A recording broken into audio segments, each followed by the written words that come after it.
Hello and welcome to Successful Journey Network. I am so happy you're here. It is Sunday Night Live.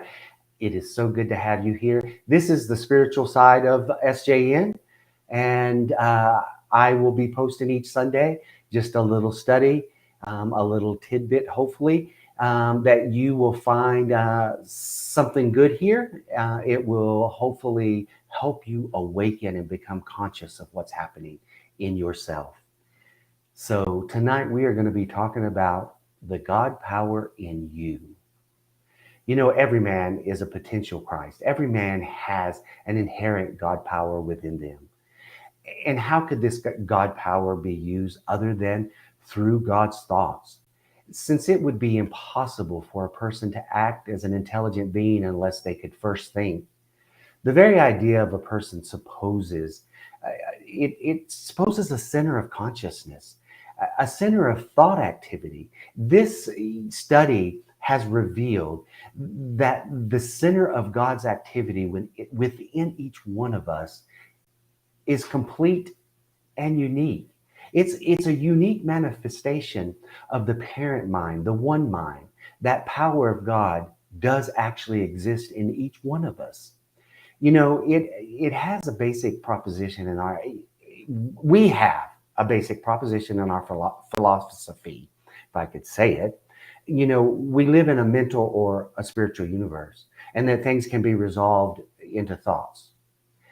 And when you are able to establish this premise in your own thought, you at once will find yourself equipped with an instrument through which you can change the way you live. You'll be able to change the environment in which you live when you recognize this instrument that you have, this power that you have can change your entire reality. You know, you can't deny the physical universe, and the objective universe is it's truly the body of God. It's that power that we're talking about is everything in all things. You know, the body includes the physical being. In the reality of every ideal of our physical being is a divine idea. And the misconception of the spiritual universe causes our universe to appear separated from good. And in fact, we experience this separation.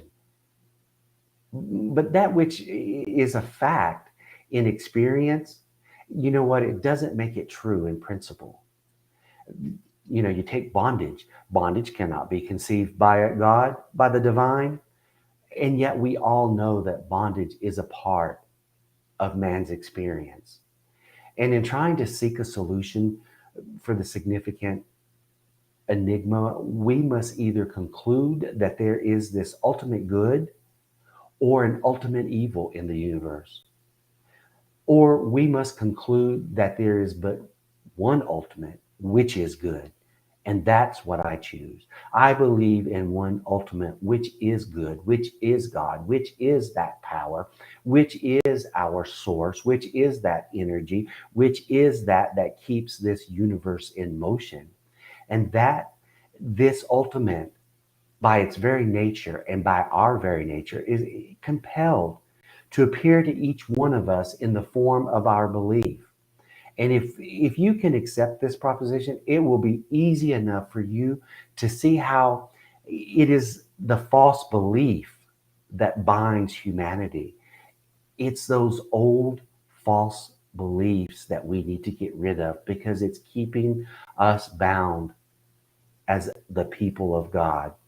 It's been taught to us for hundreds and hundreds of years, and it's time to change those false beliefs and know that we are one with God, that we take on the mind of Christ, and we have that same power in us.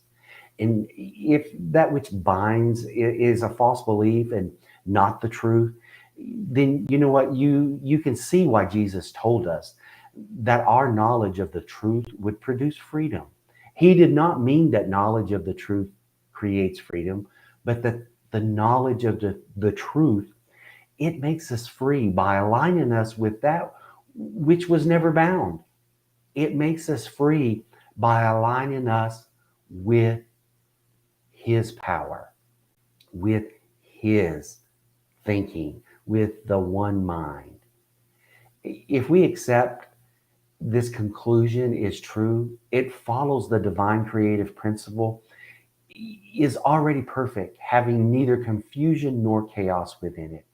It was, is, and will remain exactly perfect. Our individual universe shall be redeemed from its bondage.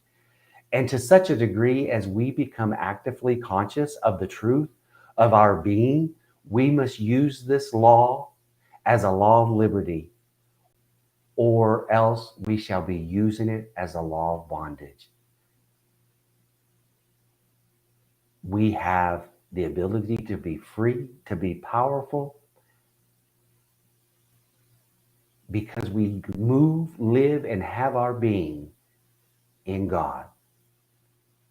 All right. Happy Sunday and have a great evening.